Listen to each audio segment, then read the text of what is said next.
So just to give you a little background about how the course was set up this semester, as Dr. Kuhn said, we did meet once a week on Mondays from 5 to 6 p.m. With 18 students plus a student auditing the course.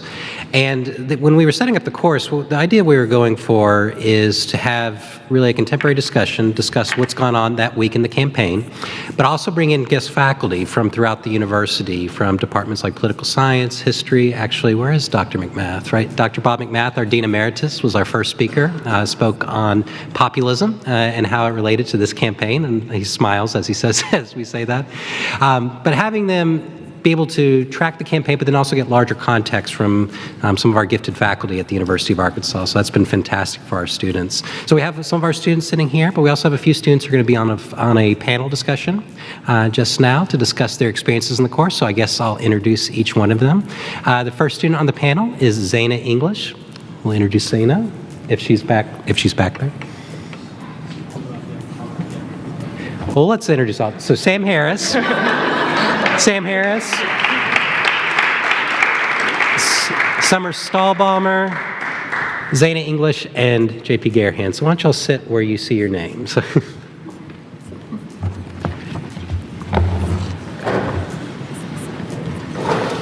All right, so just so everyone in the audience knows where y'all are coming from, if we can just do quick introductions, starting with Summer and go down the row.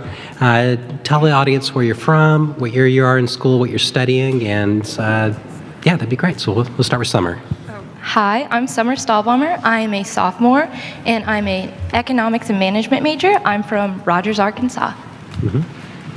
My name's Sam Harris. I'm from Greenbrier, Arkansas. I'm a junior, and I'm studying agricultural business with a concentration in pre-law and agricultural leadership. My name is JP Garehan. I'm a sophomore at the university, and I study political science, and I'm from Cabot, Arkansas. Hello, everyone. Bear with me today. I'm suffering from laryngitis, but I'm going to do my best. My name is Zaina English. I am a fourth-year student at the University of Arkansas. I study international studies and political science within Fulbright Honors, and I'm an econ major in the Walton School of Business, and I'm originally from Marianna, Arkansas. All right, well, fantastic. Well, I've got a few questions for the panel. We'll try to leave some time at the end if you have any questions you want to ask the panel about the class, their thoughts on the election this year, really anything under the sun. We'll have some time at the end. So first question I want to ask, and we'll start with Zaina and go down the row. We started promoting this class over the summer. When Dean Kuhn and I talked about the class, we were hoping maybe we'd get enough applicants for the whole class, and we had 50 applicants. What made you interested in taking a class like this when you first saw the promotion for it? So, Zaina. Thank you. Well, at the time, I was actually an intern on the Hillary Clinton for Arkansas campaign.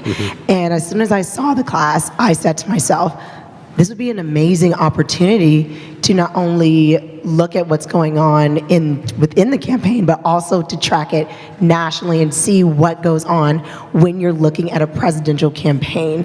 And from that interest, from that point, I decided to go ahead and apply to basically satisfy my interest and my desire to learn more about campaigning within politics. I think for me, it was funny because, I mean, I'm a political science major, and so this is very literally like what it is that I like to do and what I like to think and learn about. And so when we first got into the class, you had us follow certain things on social media, and then we had to read certain things, and I actually didn't have to change any of my reading or social media. That's good to know. Yeah. Yeah, so it wasn't too much of an effort for me because it was the things that I was already doing. And I had been very involved within our Boys State program here in Arkansas, and so politics is just something that kind of makes sense in my head and something that I really, really enjoy. And so I think applying for the class was just not even a decision, really. So. So I kind of have an agricultural background. I mean, I've always been involved with politics, or interested in politics personally, but like not necessarily my family and not something that we grew up talking a lot about. And then I'm also not a native of Fayetteville. So when I moved into that community, I was surrounded by people who were coming from the same background as me and not necessarily engaged in politics. And so I really wanted to find that inlet at the university with the people that were like-minded like me and interested in politics and what this election held for all of us. I was also started working with Zaina on the Hillary for Arkansas campaign, and so I was kind of involved and engaged at the local level already, and I thought that would be a great opportunity to get involved on campus, and then also just somewhere that the Clintons had taught at the University of Arkansas, and I thought that that would be a really unique experience and way to engage, and I knew that the professors and the people coming in and talking to us were going to have really unique experiences and backgrounds and connections to Hillary as well. I love talking about politics, and I think when this campaign sort of started, I just talked about it all the time with my friends and family, and I realized pretty quickly that they weren't very interested in it, and so I kind of wanted to find a place where I could just talk about it and everyone would be as interested as I was, so it was kind of a no-brainer for me. Awesome. So one of the things we did in the class throughout the semester, the reading assignments were basically articles that I went through, spent a lot of time doing that each week, trying to figure out what articles really go into what happened over the past week in the campaign. But all the students were also assigned to track media sources of their choices. So they had to track so many old media, new media sources, had to follow both candidates on Twitter, which obviously was used a lot through the campaign. So when I was telling my parents about this, they actually were interested in what young people like to read and what do they follow for media sources. So what were some of the media sources that you found yourself using consistently throughout the campaign to really track what was happening? So why don't you start with Summer? I listened to a ton of podcasts. I thought they were so fascinating. I'd listen to them at the gym all the time, just be running, listening to my podcast. And then I think I read a lot of the 538 election was definitely a big one. And then the New York Times. I read that almost every day. And so those were my main things that I focused on. Yeah, I also started with the podcast. I'd never really listened to them much until Dr. Pittman kind of suggested that we do so for the class, and so I really was interested in those throughout the election. And then also Politico, it's kind of easy to follow on social media and getting breaking news alerts and all those types of things. Breaking news is also not always breaking news on Politico, but it was really interesting to follow that and easy to just see the headlines and kind of what was going on and what was unfolding throughout the election. And then when we were doing more data analysis, 538 and Real Clear Politics, I enjoyed looking at those. Were there any, just to follow up, were there any podcasts that both of you really enjoyed listening to this cycle, or? I listened. Once Hillary started doing like her campaigns podcast, that was the one I kind of stuck with further on into the election because it was kind of just an inside view on what was going on in her campaign and personal life. So I enjoyed that one. Keeping It 1600 was definitely one I followed a lot. The Nerdcast, and then New York Times had one as well. So. Yeah, and just so you know, Keeping It 1600 is a very popular podcast, especially for young people who follow politics. It features Jon Favreau, who was the head speechwriter for President Obama for a good while, along with Dan Pfeiffer, who worked on his communications team too. So two former senior staff members from the Obama administration. So yeah, well, JP? To go on top of the podcasts, Dr. Corrigan's at the university is fascinating, and that's a fun listen. I really kind of stuck more to print. I'm a big fan of Politico. I kind of had to not look at it for a few days after the election just to kind of, for my own personal good. But I really like Politico. I like the Daily Beast. I like Maureen Dowd at the New York Times. I think she's really smart. So yeah, I would say more to print. But then I think Twitter is becoming a really wonderful platform to get different articles because you can provide the link and then you see the headline and the photo, and it's an easy way to read even local things. So Twitter, of course, was I think probably my main pathway to finding news about the election. So for me, I'm an avid reader, so anything that caught my eye, from The Economist to Wall Street Journal to the occasional Fox and CNN headlines or even a Bloomberg post, I read any and everything I could. Because of this, I mostly used my Twitter and Facebook page by subscribing to reputable news sites and journals and reading those as the election progressed. I also enjoyed reading something called Foreign Service, which takes a foreign policy perspective on what's going on during the election. As for a podcast, I started off with Politico's Nerdcast and basically stuck with it during the entire election. For me, the entire process was, I would say, very typical of people my age. I got more than, I would say, 90% of my news online from online sources by clicking on links and reading the entirety of the article digitally. It allowed me to read a lot of information in a few amount of time, and I could honestly spend hours into reading, sitting in the hair salon, reading a news article, or going through my Twitter feed at the lunch counter, eating lunch. Well, not really eating lunch because I'm sitting looking at my Twitter feed, but I just became consumed by the process, and it's been an incredible, worthwhile journey. Yeah, I think that was really interesting that I saw from an administrative perspective for young college students. You notice none of them mentioned cable news as one of their leading media sources. A lot of our college students now really podcasts, old media, and get a lot of their resources from Twitter as well. So that was pretty interesting to see this cycle. That was definitely a shift I saw compared to previous cycles.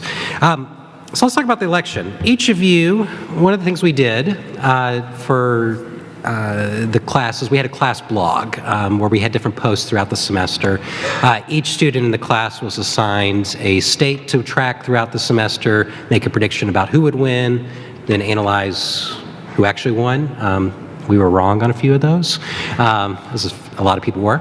But each of you also had to make a prediction on the Electoral College. And I know some of you actually participated in Dean Rutherford's competition that he held here at the Clinton School, but that was a requirement that we had in our class. So what was your prediction? And did it surprise you? So I'm gonna start with Summer again. Now, are you talking about my state or Let's the do entire let's do the big college? Oh, well, Electoral College and then your state. I was super wrong.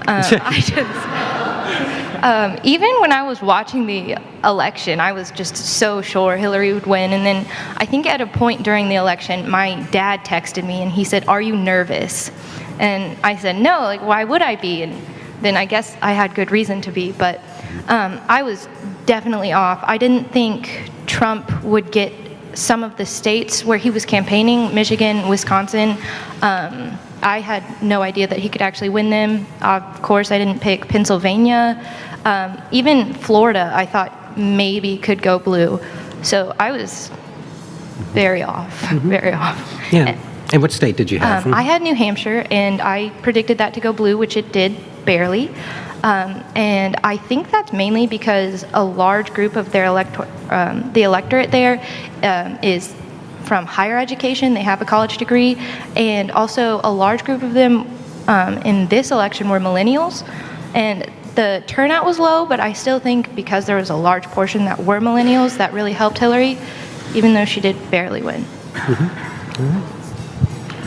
So for past couple of years, I'm sure like many people, I was rooting for Hillary, just waiting for the day when she announced her candidacy and watching the YouTube video over and over, and I'm getting ready to do something too. I'm running for president. Like, that was one of the coolest days of my life. I knew that was going to be my first presidential election to be able to vote in, and I was total team Hillary. And I don't think really coming up to the election process, I put a thought into my mind that Hillary Clinton would not be the next president. And I had that wool over my eyes, I guess, all the way up through the election, and I really thought, even up until how close the election was and how close the polling was and how uncertain we were, I thought that Hillary Clinton was going to win by a landslide and just blow everyone away and that everything was going to be okay. And then just like Summer on that night, started getting nervous. So yeah, I did predict a Clinton win. Did not think that Trump would be able to pull off a lot of those battleground states as he did.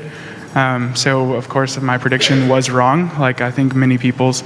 And then I had Indiana as my state, and hold on to your seat. Which didn't turn out to be that much of a swing state. Yes. Didn't turn out to be. I'm the one who chose that, so no, it's my fault. I know you're all very shocked by that, but after they've only voted for one Democrat in the past 10 presidential elections. He easily carried that one, so I was wrong there, or I was right there as well. Sorry. Yeah, so I think the class was unanimous besides Zaina as to who we thought was going to be winning the election. And we'd been looking at the numbers and we'd been following the narrative all the way through. I guess my kind of funny thing was I write editorials for the Arkansas Traveler. So that's our student newspaper on campus. And we print on Wednesdays. And so you have to have your article done by like 5 o'clock on Tuesday nights so it can go through the final review process and be sent to print. And so I'd kind of written the article with the base assumption that Secretary Clinton was going to be the president-elect the next day. And so our editor, who's actually Summer's brother, TJ, sent me a text at about 10 o'clock, and he was like, you have to rewrite the article. And so this frenzied, like confused and still trying to like follow the results, I was rewriting an article, basically, what would become a Trump victory, and then reacting to that from an opinion perspective. And so that was kind of my experience with that night, at least. But I had Wisconsin, and I mean I ate my hat like nothing else. So yeah, we had these projects and we had to write about it, and we spent a decent amount of time, poring over the logistical concerns, looking at polls versus past turnouts versus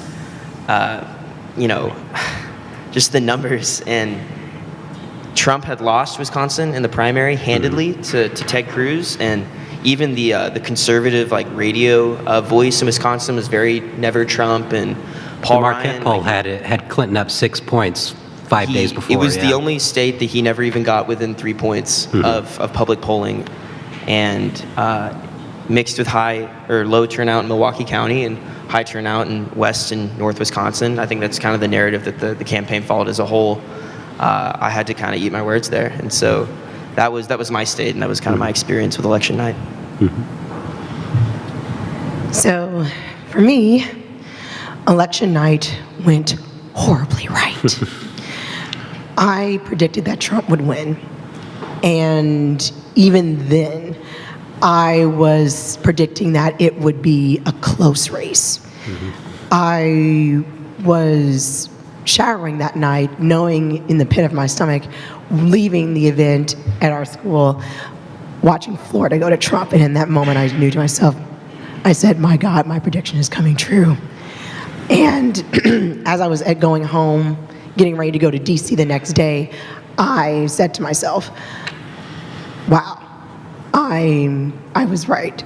But the reason, or my basis for that, is actually a little bit superstitious. It all starts with a baseball team, a goat, and a 100-year curse. Very scientific, yes. But it did happen. It did happen.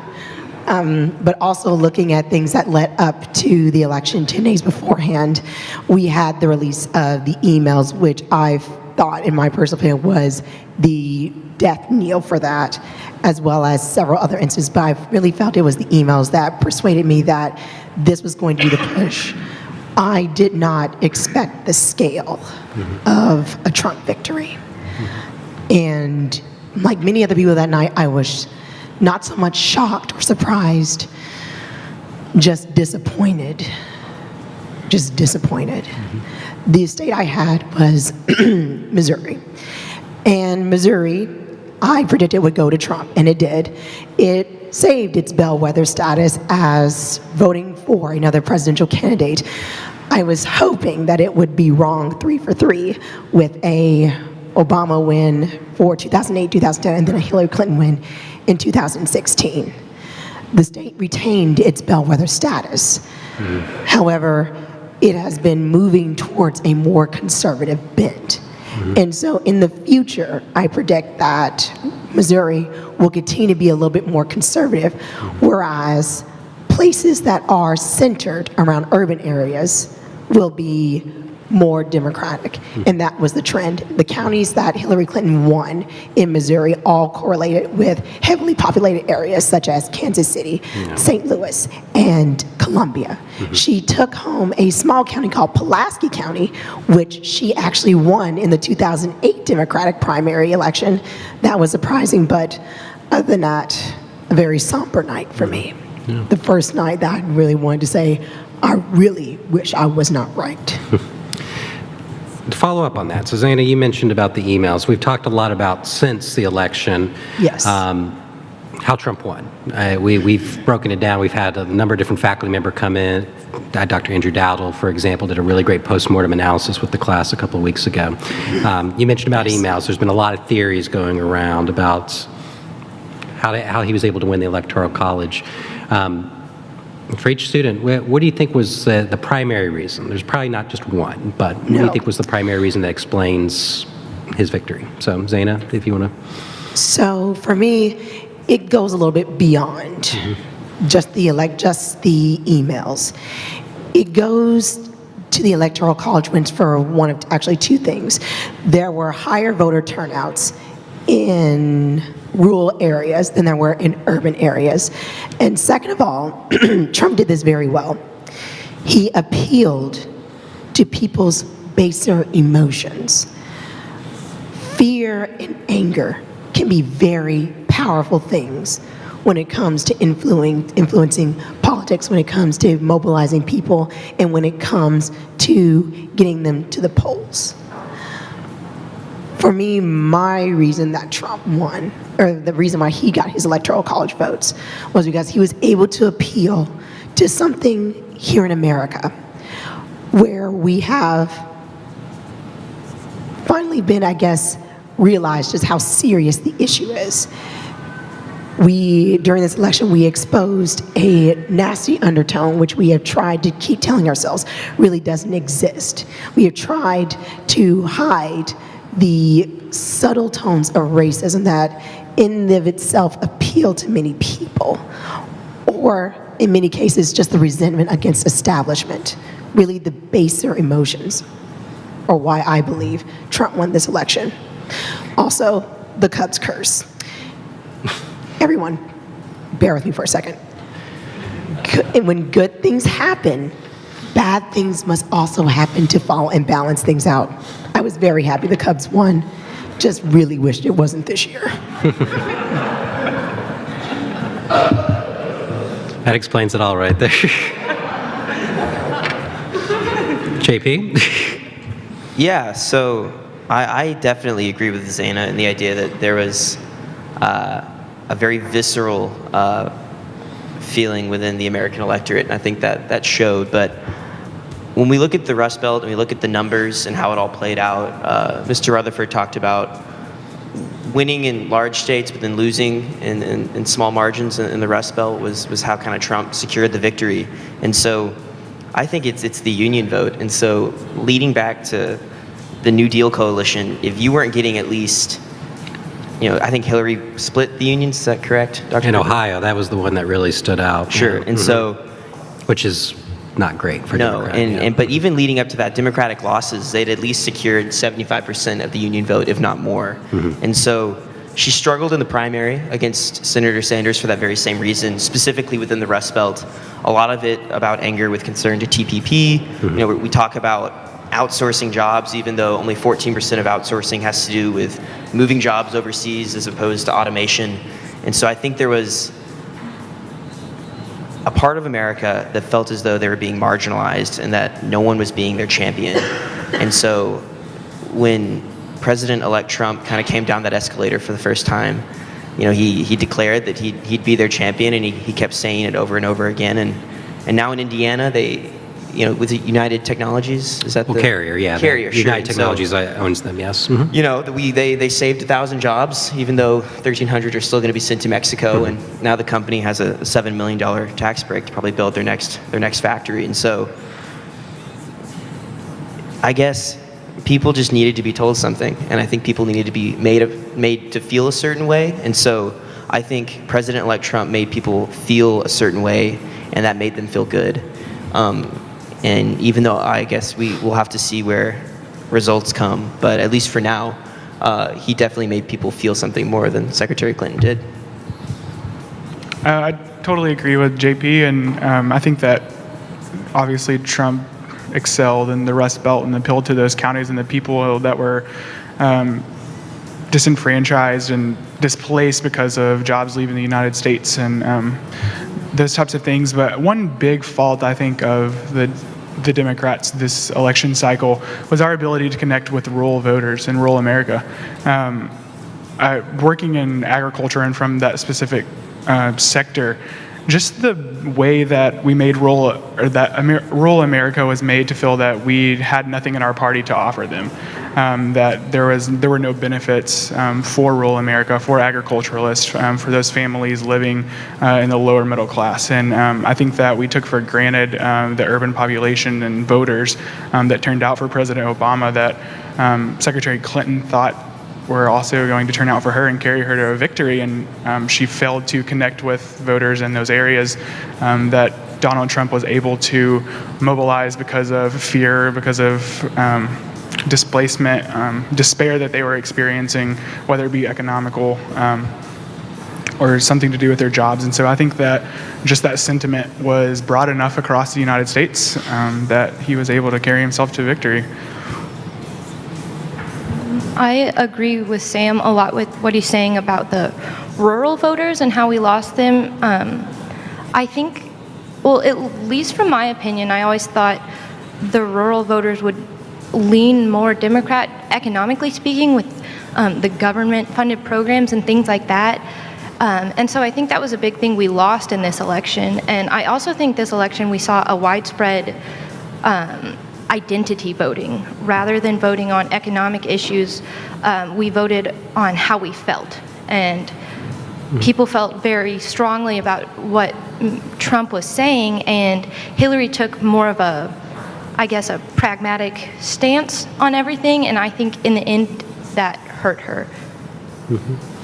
And one of the articles we shared with the class during the semester, Dave Wasserman, who works for the Cook Report and also does some work for 538, the scenario that he outlined was Trump losing the popular vote by 1 to 2 million votes, which it looks like that's what we're on track to seeing, but getting razor-thin margin victories in the Midwest, specifically Wisconsin, Michigan, and possibly, he didn't really think Pennsylvania was on, but possibly Pennsylvania, but then sweeping North Carolina and Florida, and that was the route that Wasserman had laid out.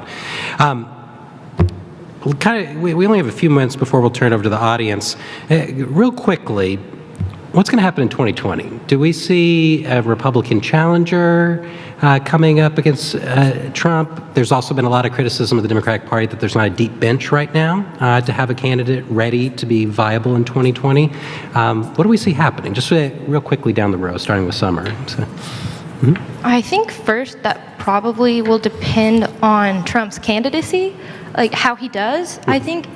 Or not his candidacy, I'm sorry. His presidency. Yes. Because I think if he does really well, we may see another Republican run. I think either way, I would predict Kasich running. He's pretty moderate, so I think that would appeal to a lot of people with how polarized everything is right now. I think that would be good. I think Tom Cotton may run. That.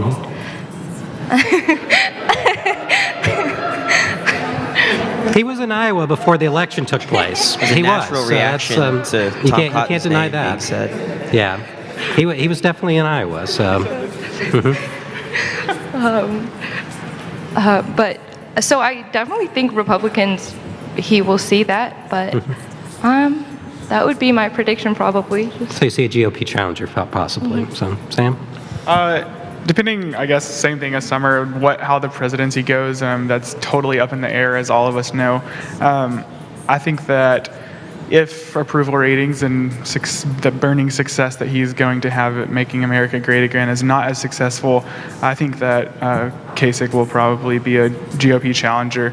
Coming from the Democratic side, I would hope Cory Booker. I think that would be my prediction. Yeah, Sam exactly said it. It depends how beautiful everything is and how much we're winning. I'm curious to see if, in kind of the modern digital age, with concern to like social media, if a Trump presidency will kind of maybe like activate a generation, maybe similar to a way that kind of a mixture of Vietnam and Watergate did to, I think the baby boomer population. So you mean like an activist generation? Sure. I'm curious to see if, instead of there kind of being this like political apathy, more of a, they need to see what exactly is happening and then realize their potential to be able to help. And so I think Senator Cory Booker is incredible. I would probably see someone from the more left part of the Democratic Party running, sort of fitting that mold that Bernie Sanders kind of left. I think there's a few people that could be doing that, and with concern to the president-elect, it's just dependent on how things go. I think he's probably a lot more moderate than many people think he is, and so he's already kind of given up some things with like not wanting to prosecute Secretary Clinton, and he doesn't. He's taking it back in some ways. Even people like Joe Walsh, a lot of more of the firebrand conservatives are kind of angry at him now. And I think if he goes far more moderate, I'd be curious to see if there'd be someone from the right of Trump trying to kind of reclaim that mantle as more of a pure conservative. So that's my thought. So for me, it all really depends on who Trump is going to pick for his cabinet. As we are looking, Trump is picking certain people for his executive cabinet, people who he thinks could come back in the future and run against him. So, like a Nikki Haley or exactly. Yeah. But 4 years is a long time, and personally, on my own personal opinion, if Trump makes it 2 years without an impeachment, I will be surprised. But on another note, within the Republican Party, if he does continue and does deliver on his promises, which I would place a bet on that, I believe that we will have Kasich running. I also believe that we will see another push by Ted Cruz to run, or even Mitt Romney if he's not appointed Secretary of State. On the Democrat side, I am fully in support of Cory Booker being the Democratic nominee, or even someone like Elizabeth Warren. I am also still holding out hope that maybe, just maybe, Michelle Obama will run in 2020. Hey, 4 years is a long time, everyone. You never know. You never know. Stranger things have happened. Case in point, this election. Yeah. All right, with that said, I'm going to turn it over to the audience. Do we have any questions from the audience for the panel? Yes, ma'am. Right back here. I think we have a... How come the polls were so wrong? Do you want to go, JP, or... So the morning after the election, when we figured out that Trump was the president-elect, I emailed Dr. Pittman because I was sad. I was so sad. And I emailed him and I said, like, how did this happen? How did everyone get it so wrong? And I don't think they got it as wrong as we all perceived them to. Before the election, in a lot of the states that Hillary needed to win, she was only polling about 2 to 3 points higher than Trump, and that was also the margin of error.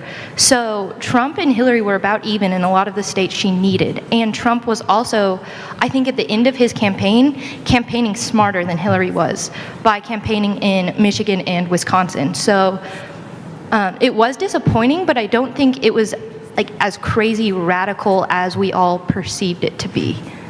Yeah, I'll follow up with Summer, too. The national polls probably weren't as wrong, especially if you look at just who won the popular vote. It looks like Secretary Clinton's probably going to win by 2 points, would be my guess.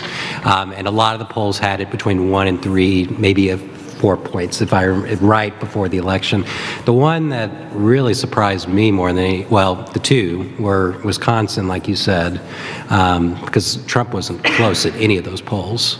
And then Pennsylvania definitely surprised a lot of us, although we knew it was tight, for sure. So if y'all want to follow up on... Yeah, Summer really hit on it.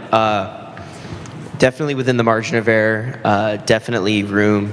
I think in the last 2 weeks, Trump definitely carried the momentum. So you talk about undecided voters going into the final week of the election, sort of those day of voters, and I think it definitely seemed as though it was in Trump's favor. I also think, though, 538 had Clinton an 80% chance of winning the night before. Is that correct? It was down to the 70s. 70s. Yeah. Well, it was still a high margin. A lot of places had it between 85 and 95, yeah. I wonder if a lot of people felt as though Secretary Clinton had it in the bag and they didn't necessarily need to go out and vote. And so think about urban centers, college campuses, places where it's more challenging to vote. They perhaps had indifference in that regard. And I'll also touch on, so the alt-right, which is kind of the new branch within the Republican Party.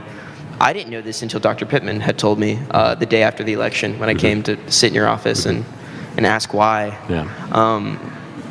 There's this specific part within the alt-right to not tell anyone you're a part of the alt-right. And so that could have possibly affect polling, people saying that they were going to vote for Secretary Clinton when they had no intention to do so, sort of this drive towards, I don't want to say anarchy, but just sort of trying to mess with public institutions. And so I think that could possibly be a part of why the polls were so wrong. And the biggest thing for me is that we're dealing with human beings. And it's very hard to predict how human beings are going to behave. We can have all the numbers and statistics, and we can say we can make all the predictions that we want and still be surprised, because as human beings, what we ultimately do can actually defy expectations. And I think that was the case in many instances, going off of not only what my friend John and Summer have said, what everyone has basically said today, is that we were very close. They were neck and neck. And at the very end, people decide to cast their vote and go a different way. But that's human nature, and that's human behavior. And we can get that wrong. And we also had a relatively high undecided in a lot of the polls leading up to the election, too. And that's something Nate Silver talked a lot about as well. And it looks like Trump definitely won the undecideds at the very end. So I think like the polling right before days leading up to the election and public polling and stuff that with Secretary Clinton leading, and then there wasn't much time for statistically significant polls to reflect the last Comey letter. So I think that going off of what JP said about people thought Clinton had it in the bag and didn't need to turn out or worry about going to the poll and voting against Donald Trump or for Hillary Clinton, might have been persuaded to do so after the last letter and seeing the Clinton name and emails one more time on national television. All right. What other questions do we have? Oh, gosh, we have a lot. So I'll let the moderator pick. Thank you all for coming down from Fable today. We appreciate it. I was talking to a few of your classmates earlier at the table, and I'd love to hear your thoughts on the panel about specifically for college-age students like yourselves, how the issue of gender politics, how the Trump audio tape about sexual assault, the male and female friends that you each respectively have, and I'd love to hear what your points of view are on, again, not just female friends, but even male friends, and the impact that tape may or may not have had on how college students were voting.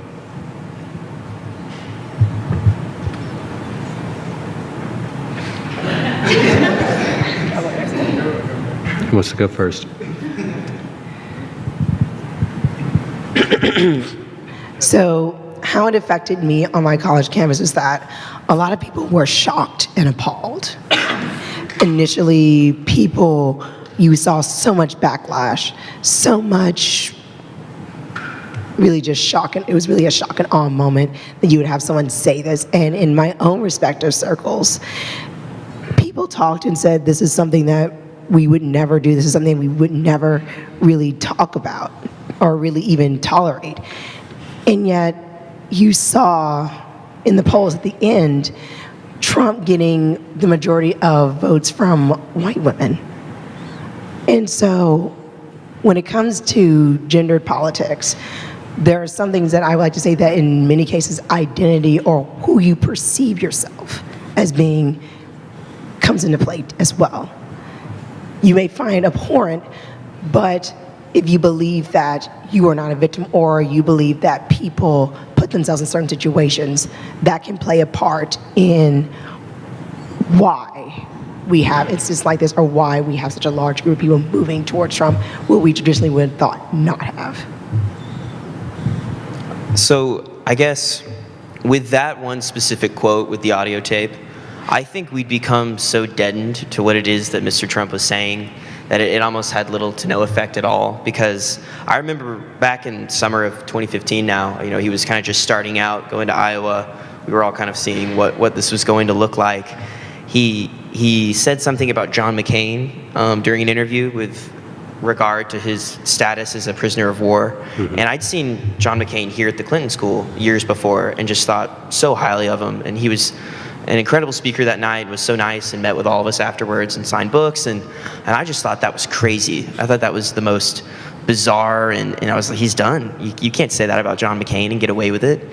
And he just never backed down. I think maybe the fault with politics is that people apologize for things, and then I don't know, but he really redefined what became acceptable rhetoric within the political sphere. He kept saying these things, and you could go through the list of all the instances where you have some headline and people were kind of like, okay, this is going to be it, and let's all collectively sigh. But he never backed down, and he had fervent enough supporters to feel that way. And I guess to directly answer your question, we talk about gender with the quote. I didn't see. I think people had already probably made their minds up. They were either for president or for Trump or against Trump, and the idea of what he called locker room talk probably wasn't going to change their minds.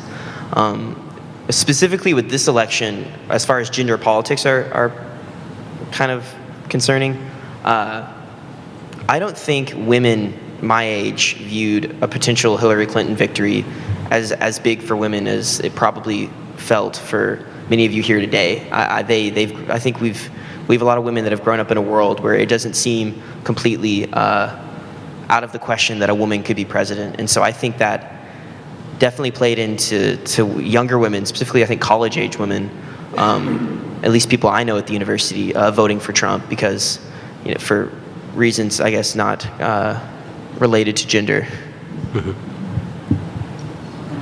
I definitely agree with JP on that point, and in regard to millennial gender differences and engagement in the political process, something interesting I just thought, and I don't know if this is more centralized in the southern U.S. or at the University of Arkansas or in that geographical location in general, but there is among millennials, a huge bandwagon effect as far as whether you're a certain male on campus or part of a male organization on campus who thinks it's cool to support the Reagan Republican or the Donald Trump, someone who's making these bold statements against a Democratic candidate, and more importantly, against a female presidential Democratic candidate, the first one in history.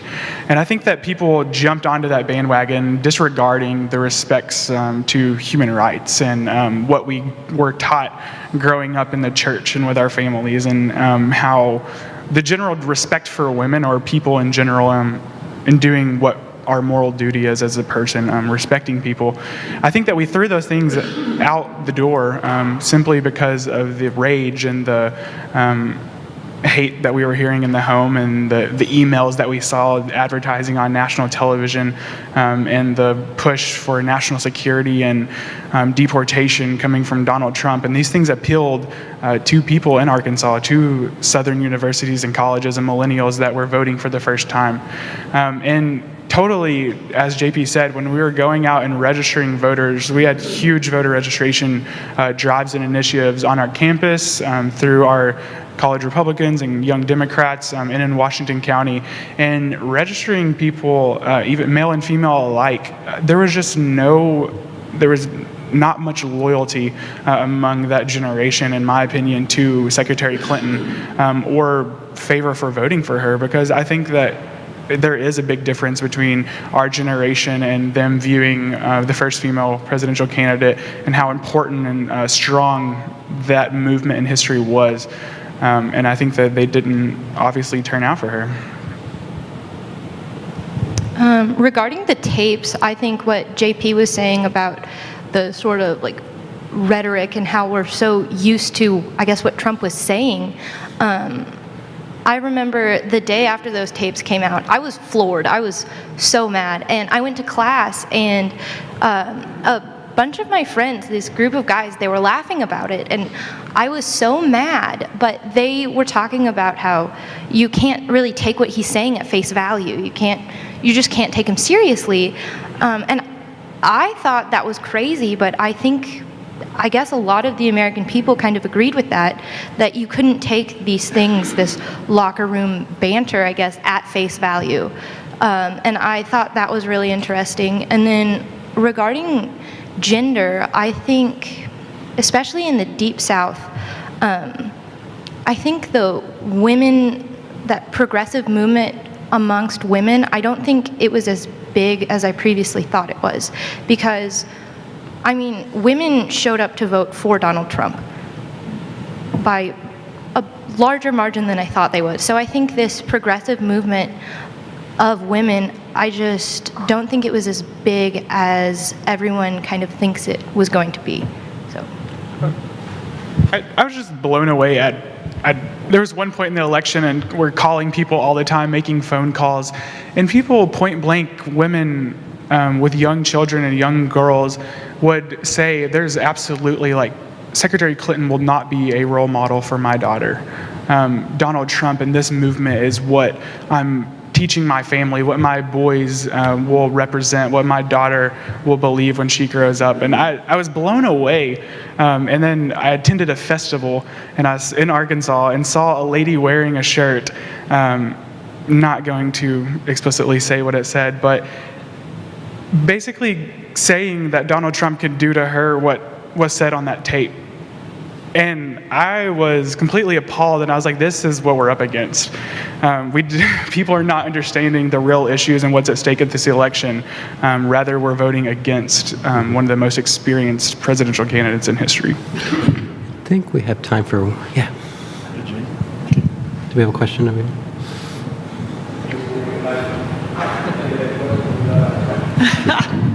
My question would be, when it comes to remarks in the campaign, what do you think the effect of Secretary Clinton's comment about deplorables had?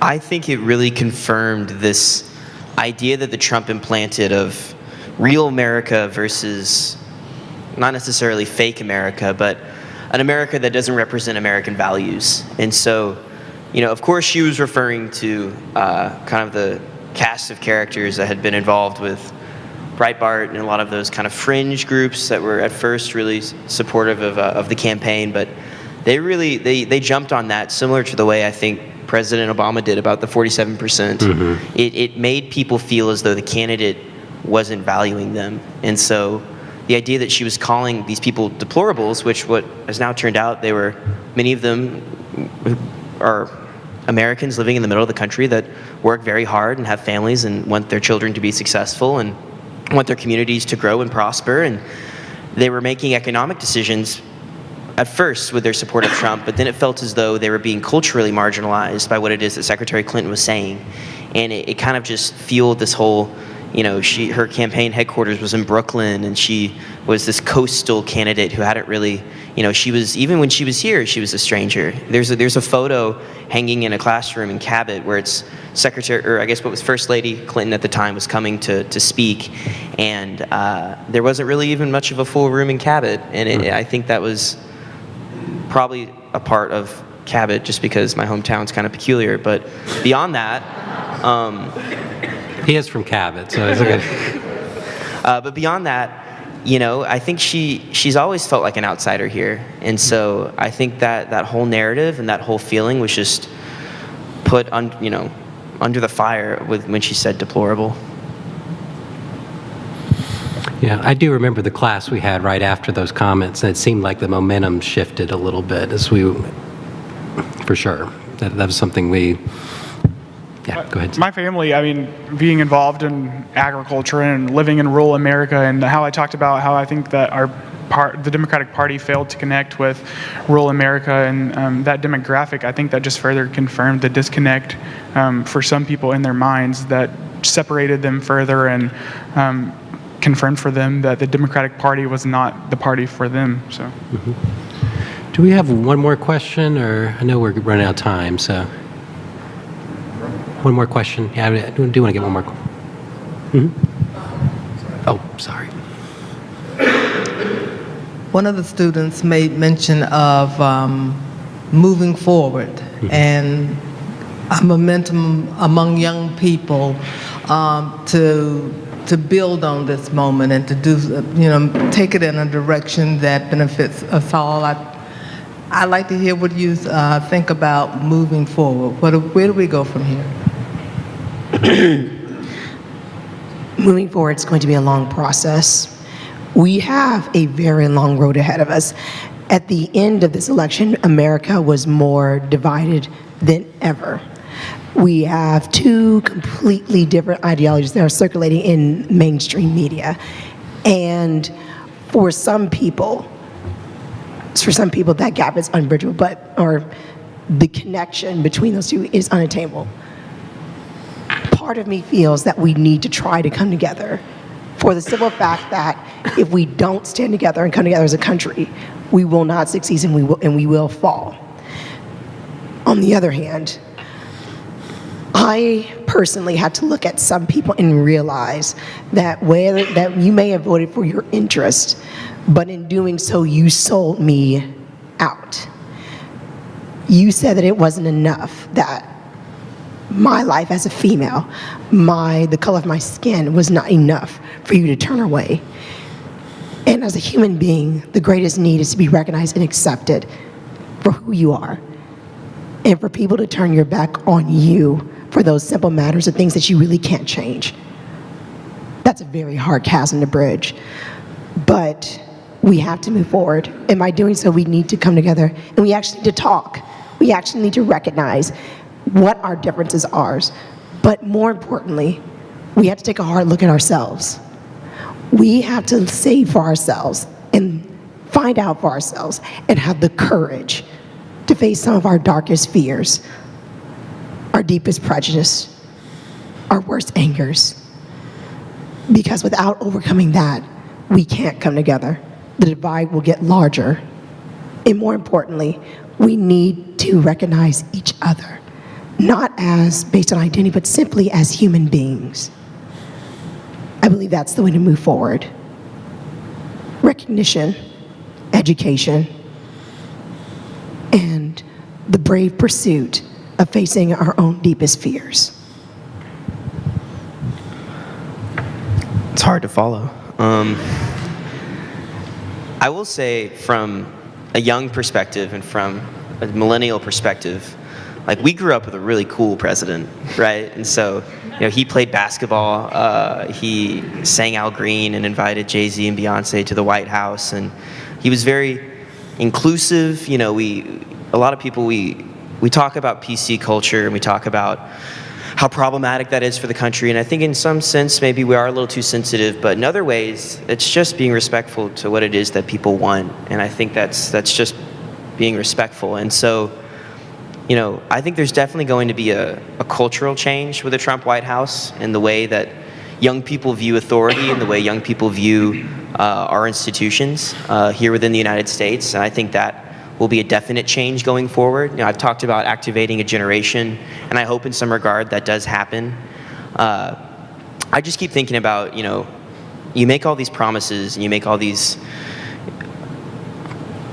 statements that have no merit with regard to fact, and in law, I'm pre-law, just like Sam is, you learn that the burden of proof falls on the plaintiff entirely. So the people that are making the decisions, think about government, the burden of governing falls on those who are governing.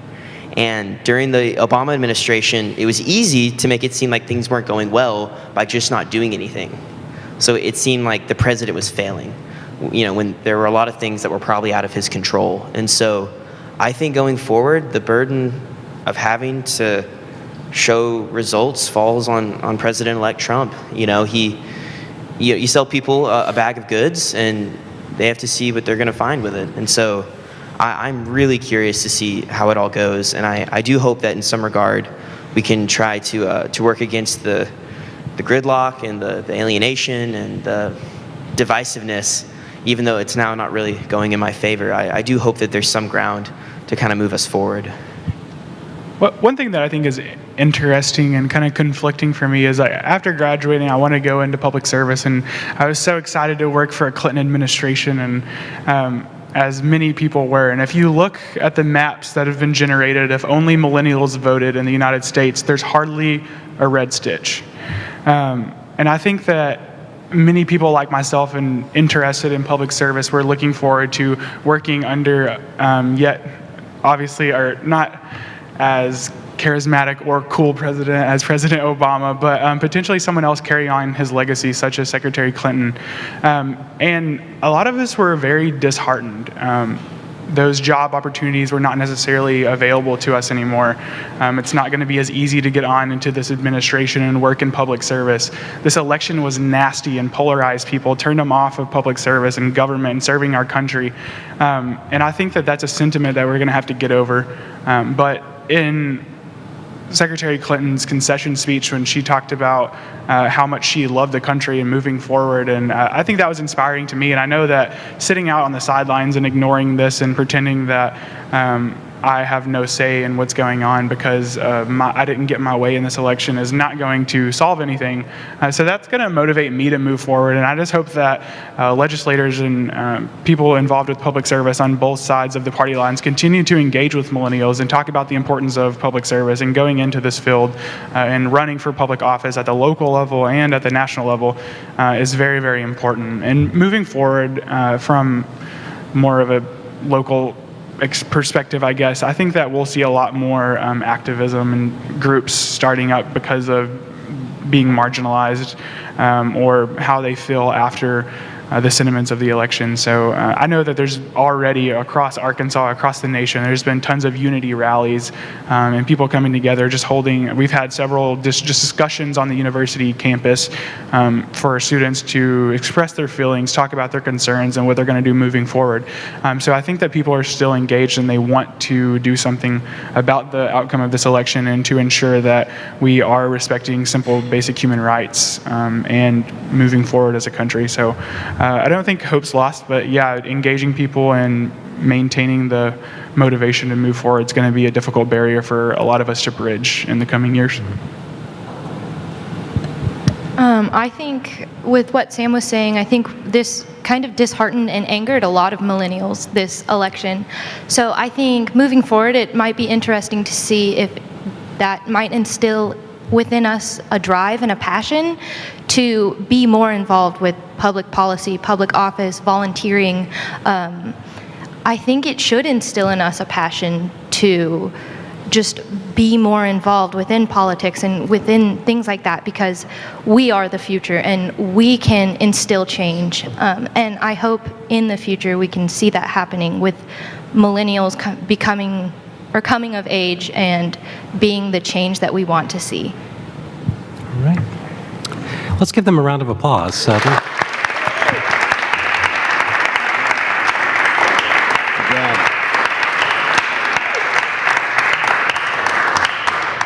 Well, you got to admit that the future looks pretty good when you have these talented young people being able to express themselves the way they did. I think that's a great credit to themselves, their communities, even Cabot JP, and certainly the University of Arkansas. 2 points I want to say. Number one, I want to thank you all for coming, and I look forward to giving you a tour of the Clinton Library for those who want to go. The second thing is that, we've seen a lot of this among young people, particularly those who lost on this side of the election. We ought to remember there were several who won. But for those who lost, let me raise something about public service. I know a real good master's program where people can get involved in public service and can make a difference. So I hope you take a very good look at that. And the third thing is I want to thank my friend Linda Kuhn, who I think is one of the great honors deans of the country. I think she's building a great program. I love this topic that you all did. I'm going to leave it up to Dean Kuhn to tell you the next topic that she and I have come up with. She did brace it. She did a trial balloon in there with the students before coming out. We're not going to raise it today. I'd have to explain it to my faculty, but it's a great thing this Honors College is doing, and we're honored to partner with the University of Arkansas. Thank you all for being here. The students will be around if you have any questions to talk to them. Thank you all.